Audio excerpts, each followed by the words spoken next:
Hi guys, welcome to Skills by Study IQ. Friends, budget session चल रहा है। सभी की नज़र आने वाले बजट पर है और हमारी भी नज़र इस बजट पर पूरी तरीके से है और हम कर रहे हैं इसमें हर तरीके का एनालिसिस, जिससे एक अच्छे एनालिसिस की इंफॉर्मेशन आप तक लाएं, आपको एक अच्छे ग्रोथ सेक्टर के बारे में बताएं। तो उसी एनालिसिस में हमारे सामने इस वक्त न्यूज़ है रियल एस्टेट सेक्टर से जुड़ी हुई। जी हाँ, गवर्नमेंट आने वाले टाइम में हो सकता है बजट में रियल एस्टेट्स को बहुत अच्छी सौगात दे सकती है। इसके लिए चांसेस हैं कि गवर्नमेंट यहाँ जीएसटी रिडक्शन करेगी, जिससे रियल एस्टेट को फ़ायदा होगा, इस सेक्टर को फ़ायदा होगा। साथ ही साथ सेक्टर्स में प्रोजेक्ट्स के अप्रूवल को लेके सिंगल विंडो अप्रूवल का भी पॉइंट यहाँ सामने आया हुआ है और जो बायर्स हैं उनको अट्रैक्ट करने के लिए भी टैक्स में कुछ छूट दी जा सकती है। तो इस तरीके से जो न्यूज़ है उस पर हमने कुछ कंक्लूसिव पॉइंट बनाए हैं और इसके बेस पर हम डिसाइड करेंगे कि क्या किसी सेक्टर में हम एनालिसिस करेंगे, क्या उसका ग्रो हो सकता है और क्या हो सकते हैं उसके खास स्टॉक्स। तो पहले बात करते हैं कि क्या है वो खास पॉइंट जो इस न्यूज में हम देख सकते हैं। तो सिंगल विंडो अप्रूवल, जी हाँ, किसी भी प्रोजेक्ट जो खासतौर पर गवर्नमेंट प्रोजेक्ट्स की बात करें, उसमें बहुत सारी कंपनियां अपने टेंडर सबमिट करती हैं, उसके बाद उसको एक प्रोजेक्ट मिलता है। इस प्रोसेस में बहुत ज़्यादा टाइम लग जाता है क्योंकि ये प्रोसेस कई पॉइंट से, कई गेट से होके निकलती है, कई डिपार्टमेंट इसमें इन्वॉल्व होते हैं। तो गवर्नमेंट का इस बार का प्लान है कि एक सिंगल विंडो सिस्टम क्रिएट किया जाएगा और इस सिंगल विंडो सिस्टम से प्रोजेक्ट्स में अप्रूवल होने में जल्दी हो जाएगा, टाइम कम लगेगा।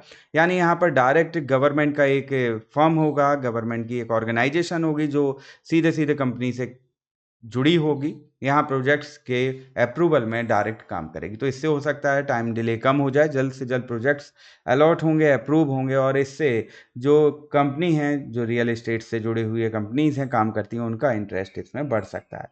दूसरा जो इम्पोर्टेंट पॉइंट है वो है टैक्स बेनिफिट। जी हाँ, होम बायर्स को गवर्नमेंट अट्रैक्ट करने के लिए टैक्स बेनिफिट बढ़ा सकती है, यानी टैक्स में छूट दे सकती है, जिससे आप अपने घर के खरीदने के सपने को पूरा कर सकते हैं। तो यहाँ अगर ऐसा होता है तो यहाँ पर निश्चित ही बाइंग आएगी, लोगों का इन्वेस्टमेंट इस सेक्टर में बढ़ेगा। अफोर्डेबल हाउसिंग की तरफ गवर्नमेंट का पूरा ध्यान है। गवर्नमेंट चाहती है कि आम जनता को सही कीमत पर आवास मिले। इसके लिए गवर्नमेंट बहुत सारे प्रोजेक्ट्स ला रही है जिसमें जनता को सही कीमत पर कम दरों पर आवास मिले। तो ये बात कंफर्म है कि यहाँ पर कंस्ट्रक्शन तो ज़रूर होगा और अगर ऐसा होता है तो रियल एस्टेट सेक्टर को ज़रूर बूस्ट मिलेगा। रेंटल हाउसिंग का कॉन्सेप्ट यहाँ बढ़ रहा है। यहाँ कुछ पॉलिसीज़ क्रिएट होंगी जो प्रमोट करेंगी डेवलपर्स को रेंटल हाउसिंग मार्केट के लिए। जी हाँ, यहाँ हाउसिंग मार्केट को डेवलप किया जाएगा, यहाँ घर बनाए जाएंगे और वो उनको रेंट पर दिया जाएगा। एक प्रॉपर स्ट्रक्चर बनाया जाएगा, प्रॉपर सेक्शन होगा इसके लिए। तो ये आगे आने वाले टाइम में पता चलेगा। अर्बन डेवलपमेंट पर जैसा कि गवर्नमेंट का प्लान है, यहाँ इन्वेस्टमेंट होगा क्योंकि गवर्नमेंट चाहती है इस सेक्शन को यहाँ पर डेवलप्ड करना। तो अर्बन इंफ्रास्ट्रक्चर बढ़ेगा और रियल एस्टेट की ग्रोथ होगी। साथ ही साथ एक बहुत ही अच्छा कॉन्सेप्ट यहाँ निकल के आ रहा है जो है रियल एस्टेट इन्वेस्टमेंट ट्रस्ट। यहाँ कुछ ऐसी ट्रस्ट बनाई जाएंगी जो इन्वेस्टर्स को अट्रैक्ट करें। यहाँ पर किसी भी तरीके की धोखाधड़ी या एक तरीके से कहें तो भ्रष्टाचार ना हो सके, इस तरीके से कुछ काम यहाँ किया जाएगा। तो रियल एस्टेट इन्वेस्टमेंट ट्रस्ट और इंफ्रास्ट्रक्चर इन्वेस्टमेंट ट्रस्ट भी बनाने की यहाँ बात आ रही है। तो अगर ऐसा होता है तो इस सेक्टर को होगा फ़ायदा। लेकिन आज हम इस सेक्टर को डायरेक्ट नहीं, हम इसकी एक प्रॉक्सी प्ले की बात करेंगे और ये भी अपने आप में बहुत ही बड़ा सेक्शन होगा। इस प्रॉक्सी प्ले में हम देखेंगे कि क्या-क्या वो स्टॉक्स हो सकते हैं जो हमारे लिए फ़ायदेमंद होंगे। तो हमारा जो सेक्टर होगा, इम्पोर्टेंट होगा, उसमें हम प्रॉक्सी सेक्शन की बात करेंगे। यानी प्रॉक्सी का मतलब किसी सेक्टर्स में सपोर्ट करने वाले बहुत सारी इंडस्ट्रीज़ होती हैं जिनके बिना ये सेक्टर काम नहीं करता, उसको हम प्रॉक्सी सेक्शन कहते हैं। और यहाँ है हमारा बिल्डिंग मटेरियल्स। जी हाँ, किसी भी तरीके का कंस्ट्रक्शन होगा, बिल्डिंग मटेरियल्स की ज़रूरत पड़ेगी और इसमें भी बहुत सारे प्रोडक्ट होते हैं। तो हम इन्हीं की बात करेंगे, सीरीज़ को हमने पार्ट में आगे बढ़ाएंगे। तो आज हम बात करेंगे इसके सिर्फ और सिर्फ एक ही प्रोडक्ट की, जो होगा सीमेंट। जी हाँ, सबसे इम्पॉर्टेंट पार्ट, बिना इसके किसी भी तरीके का कंस्ट्रक्शन नहीं हो सकता। तो इस इंडस्ट्री की ग्रोथ के बारे में जो यहाँ पर हम कहें कि एक्सपर्ट्स हैं, उनकी नज़र में ये सीमेंट इंडस्ट्री धीरे धीरे आगे आने वाले टाइम में ग्रो कर रही है। लास्ट ईयर इसने 3.96 बिलियन टन का प्रोडक्शन किया, जो आगे आने वाले टाइम में यानी 2032 में 5.9 बिलियन टन तक जा सकता है। और साथ ही साथ इसकी एक ग्रोथ जो है CAGR ग्रोथ है वो प्रोजेक्टेड है 4.7% की। तो यहाँ पर कंपाउंडेड एनुअल ग्रोथ रेट भी यहाँ प्रोजेक्टेड है। हो सकता है आगे आने वाले टाइम में, जैसा कि अगर सब सही होता है, तो ये कंपनी या यूं सेक्टर बहुत ही अच्छे से ग्रो करे और एक प्रोजेक्टेड रेट से ग्रो करेगी। तो 4 to 5% का यहाँ पर CAGR ग्रोथ रेट हो सकता है और आगे आने वाले टाइम में अराउंड 6% के रेट से सेक्शन आगे बढ़ता हुआ दिखाई देगा। इसके पास ग्रो करने के पूरे चांस हैं। तो अगर ऐसा होता है तो कुछ खास स्टॉक्स होंगे जिनमें हमें अपनी नज़र बनानी होगी। याद रखिए, तो यहाँ किसी तरीके का रिकमेंडेशन ना समझे, यहाँ हम आपके साथ कर रहे हैं नॉलेज शेयर कि किस तरीके से आप किसी सेक्टर को एनालाइज करते हैं, उसके स्टॉक्स को एनालाइज करते हैं और फिर अपना इन्वेस्टमेंट प्लान कर सकते हैं। तो इस सेक्टर का पहला नाम है ACC। जी हाँ, यहाँ किसी तरीके की हम रैंकिंग डिसाइड नहीं कर रहे हैं, सिर्फ और सिर्फ अच्छे स्टॉक्स की, कुछ खास स्टॉक्स की बात हो रही है। इसका मतलब ये भी नहीं कि यही स्टॉक्स इस फील्ड में अच्छे हों। आप रिसर्च करिए, आप ढूंढिए कौन सा अच्छा स्टॉक्स हो सकता है। तो ACC इस सेक्टर का एक लीडिंग स्टॉक है। अडानी ग्रुप का यह स्टॉक है और काफ़ी बड़ी मार्केट कैप है।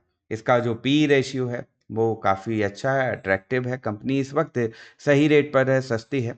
PEG रेशियो भी बहुत अच्छा है। तो कंपनी एक अट्रैक्टिव पॉइंट पर खड़ी हुई है, प्राइस इसका सही चल रहा है और इस तरीके से ये कंपनी आगे आने वाले टाइम में ग्रोथ भी कर सकती है। क्यों? इसके पास, क्योंकि इसका एक प्रोजेक्टेड प्लान है, ये अपने बिजनेस को एक्सपेंड भी कर रहे हैं और एक्सपोजर ग्रोथ भी हो सकती है। तो इनके पास अगर ऐसा कुछ है तो कंपनी के पास हो सकता है फ्यूचर में पॉजिटिव हमें देखने मिले।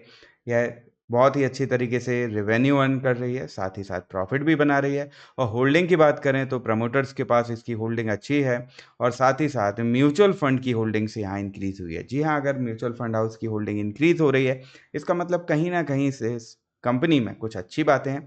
यहाँ एफआईज की होल्डिंग जरूर डिक्रीज हो रही है, लेकिन एक पॉइंट से हम इसको नेगेटिव नहीं मान सकते हैं। याद रखिए, अगर कहीं होल्डिंग डिक्रीज भी हो रही तो कहीं ना कहीं यहाँ पर हैंड एक्सचेंज हो रहे होंगे। जरूरी नहीं हर बार किसी प्राइस में किसी स्टॉक में सेल होने का मतलब नेगेटिव हो सकता है यहाँ प्रॉफिट ग्रोथ किया है जिसने यहाँ इन्वेस्टमेंट, तो प्रॉफिट को यहाँ पर अर्न किया गया है। तो इस तरीके से हम एनालिसिस को आगे बढ़ाते हैं। हमारा अगला जो स्टॉक है वह है स्टार सीमेंट, जहां एक लीडिंग सेक्शन था मार्केट कैप में, तो दूसरे का मार्केट कैप बहुत छोटा है। याद रखिए, इंडस्ट्री में ग्रोथ के लिए मार्केट कैप पर बहुत ही ध्यान रखना पड़ता है। मार्केट कैप में अगर अभी कोई कंपनी स्टार्टिंग फेज में है तो उसके पास पूरे चांस हैं कि वो उसको बढ़ा सकती है, यानी इसके ग्रो करने के चांसेस फास्ट होते हैं।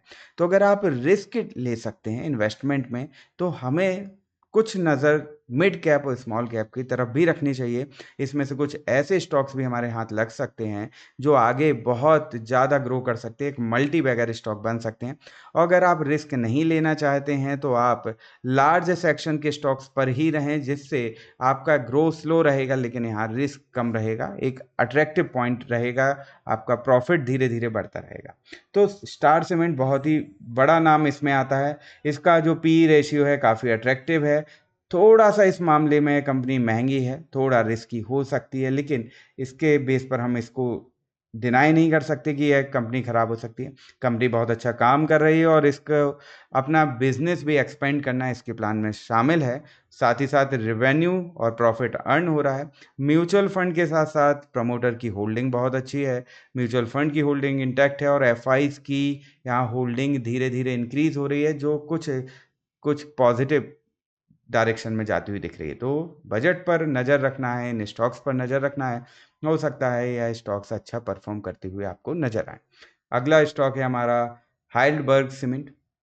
इसी तरीके से छोटा मार्केट कैप है, लेकिन यहाँ पर पी रेशियो अट्रैक्टिव है, साथ ही साथ पीजी रेशियो भी बहुत अट्रैक्टिव है। कंपनी ग्रो भी कर रही है, बिजनेस भी इसके पास है, रेवेन्यू भी ग्रो कर रहा है और साथ ही साथ प्रॉफिट भी अर्न कर रही है। प्रमोटर होल्डिंग पूरी इंटैक्ट है, यानी प्रमोटर्स को अपने बिजनेस पर भरोसा है, वह इसको जानता है कि फ्यूचर में इसको फायदा हो सकता है, तो प्रमोटर की होल्डिंग फिक्स है। म्यूचुअल फंड हाउसेस ने अपनी रिसेंटली यहाँ पर होल्डिंग बढ़ाई है। एफआईज की होल्डिंग थोड़ा सा चेंज हुई है, लेकिन अभी रिसेंटली मार्च में मार्च क्वार्टर में एफआईज की होल्डिंग भी बढ़ी है। तो इस तरीके से कंपनी काफ़ी अट्रैक्टिव नज़र आ रही है। कंपनी आगे आने वाले फ्यूचर में अच्छा काम भी कर सकती है और इस सेक्टर में अगर बूस्ट आता है तो इस कंपनी पर भी आपको इफेक्ट देखने मिल सकता है। अगला जो कंपनी है वो है बिरला कॉरपोरेशन लिमिटेड। जी हाँ, एमपी बिरला ग्रुप की यह कंपनी काफ़ी अच्छी कंपनी है। इसका मार्केट कैप है 12,000 करोड़ के आसपास का और पी रेशियो है 2.9, यानी अट्रैक्टिव है। यह कंपनी अपने जो वाइट सीमेंट के लिए है उस पर काफ़ी नाम है इसका, और अच्छा रेवेन्यू और अच्छा ग्रोथ भी कर रही है। इसका प्रॉफिट भी बढ़ रहा है। साथ ही साथ यहाँ प्रमोटर की होल्डिंग भी अच्छी है, म्यूचुअल फंड की होल्डिंग्स भी है, और रिसेंटली एफआईज ने भी अपनी होल्डिंग बढ़ाई है। यानी फ्यूचर पर बड़े इन्वेस्टर्स की नज़र है और उन नज़र रखने के कारण इसमें इंटरेस्ट भी उनका बढ़ रहा है।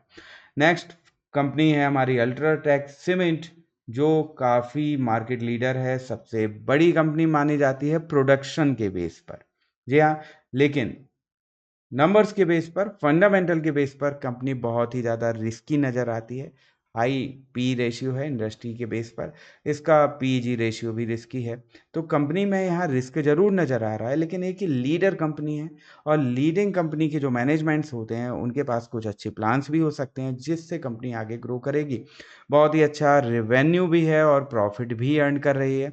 यहाँ पर एफआईज की होल्डिंग बढ़ी है रिसेंटली। हाँ, म्यूचुअल फंड ने अपनी होल्डिंग घटाई है, प्रमोटर्स की होल्डिंग इंटैक्ट बनी हुई है, लेकिन इसका मतलब ये नहीं कि कंपनी कुछ खराब परफॉर्म कर सकती है। ये कई कारण से ये नंबर्स हो सकते हैं और कुछ ऐसे भी एग्जाम्पल हैं इस स्टॉक मार्केट की दुनिया में जहाँ कंपनी बहुत ही रिस्की लगती है और उसके बाद कंपनी बहुत ही बेहतरीन परफॉर्मेंस देती है, जैसे कि अशोक लीलैंड। जी हाँ, कोविड टाइम अशोक लीलैंड काफ़ी ज़्यादा परेशानियों में घिरी हुई थी, बहुत ही ज़्यादा डेट था इस कंपनी पर, लेकिन आज इस कंपनी ने बहुत ही अच्छा ग्रो किया है, अपने डेट को मैनेज किया है। ये सब डिपेंड करता है कंपनी के मैनेजमेंट पर। तो फ्रेंड्स, ये थे कुछ स्टॉक्स जो आज मैंने डिस्कस किए हैं। इनको कहीं भी आप रिकमेंडेशन ना समझें। मेरा पर्पस बस यही है कि आप सीखें कि किस तरीके से कंपनी को एनालाइज किया जाता है। कुछ पॉइंट्स आपको अभी नज़र में आए हैं, इनके बारे में सीखें, जानें क्या होते हैं ये, और ऐसी ही जानकारी हम भी आपको वीडियोस में ला के देते रहेंगे, एनालिसिस करेंगे। आज सिर्फ हमने इसका एक सेक्टर एनालिसिस किया है जो कि बिल्डिंग मटेरियल में एक स्टॉक है, एक ब्रांड है। इसके और भी स्टॉक्स के बारे में हम चर्चा करेंगे और भी इसके सेक्टर की एनालिसिस करेंगे और आगे के वीडियोस में आपको सारी जानकारी मिलती रहेगी। तो इस तरीके से हम बजट पर बनाए हुए हैं नज़र और आपको देते रहेंगे सारी जानकारी। तब तक के लिए thank you and good bye.